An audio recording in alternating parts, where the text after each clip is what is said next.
श्री कृष्ण शरणम मम।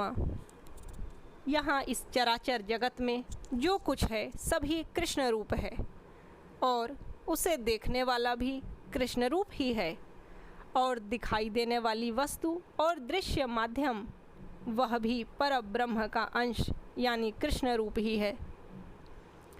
ध्यान देने योग्य बात यह है कि हमें हमेशा लगता है कि ईश्वर इस चराचर जगत में अगम अगाध ईश्वर बड़ा दुर्लभ है और अप्राप्य है।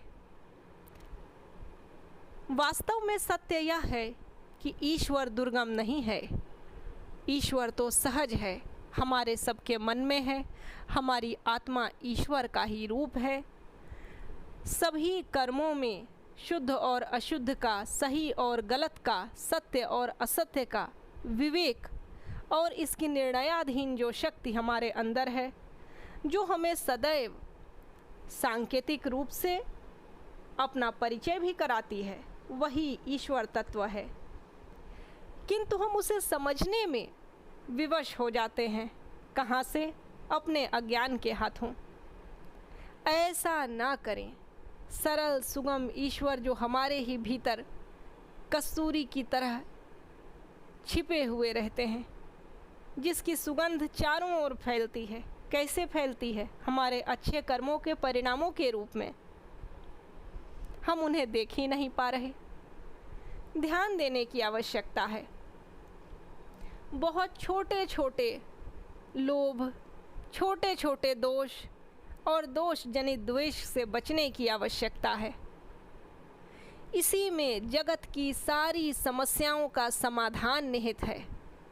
किसी के पास धन है तो शांति नहीं है, किसी के पास श्रम है, 2 हाथ हैं, 2 पैर हैं, श्रम है तो उसे लगता है कि बड़ा अधिक से अधिक नियोजन करना पड़ता है, बड़ा अधिक से अधिक श्रम साध्य जीवन हो रखा है और जो प्राप्य है वह किंचित बहुत थोड़ा सा है।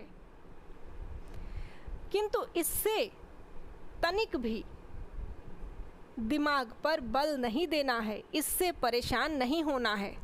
समझने की बात यह है कि ईश्वर के इन सभी पुत्रों में, ब्रह्मांड भर में कण मात्र से लेकर जहाँ जहाँ जो जो जीव जंतु मनुष्य आदि श्रेष्ठतर जीव जंतु निवास करते हैं, उनमें हजारों की संख्या में कोई एक ही ईश्वर की भक्ति के लिए सचमुच यत्न कर पाता है। और यत्न कहाँ करना है? अपने को यह विश्वास करना है कि हमारा ईश्वर हमारे अंदर है। तो इस विश्वास का थोड़ा सा भी प्रभाव, थोड़ा सा भी साया जिस किसी के ऊपर पड़ जाता है, उसके जीवन में अंदर का आलोक बाह्य जगत को भी उसके चारों ओर चतुर्दिक यानी सब ओर प्रकाशित होने लगता है। और यह कोई बहुत बड़ी विलक्षण बात नहीं है कि बड़े कठिन मार्ग से ही प्राप्त होती है। यह दैनंदिन काम में आराम से किया जा सकता है। रोज़मर्रा के कामों में बस हर काम को मन से ईश्वर की ओर ध्यान लगाकर सच और झूठ का निर्णय अपने थोड़े से विवेक से करते हुए, किसी और को कष्ट ना पहुंचाते हुए करते रहने से हो जाता है।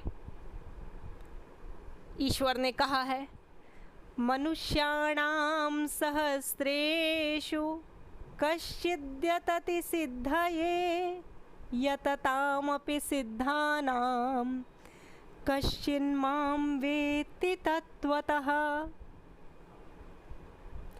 यानी कि जो कोई व्यक्ति सैकड़ों, हजारों, लाखों मनुष्यों में जो कोई व्यक्ति सत्य की यत्नपूर्वक रक्षा करने का प्रयत्न करता है, ईश्वर की प्राप्ति का उसके अंदर भाव होता है, इच्छा होती है, वह उन्हें सरलता से प्राप्त कर लेता है।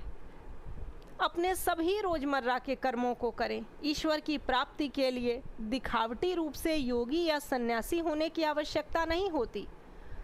अपने कर्म को ही सरलता से करना पड़ता है। अपने वश के बाहर की वस्तुओं की ओर अधिक मोह नहीं रखना पड़ता है। जो कुछ आपके वश में है, जो कुछ आपको प्राप्त होने वाला है, उसमें संतोष करना होता है। जो आपका लक्ष्य है उसकी ओर निष्काम यानी स्वार्थ से जुड़ी हुई चिंताओं से मुक्त होकर आगे बढ़ते रहना होता है।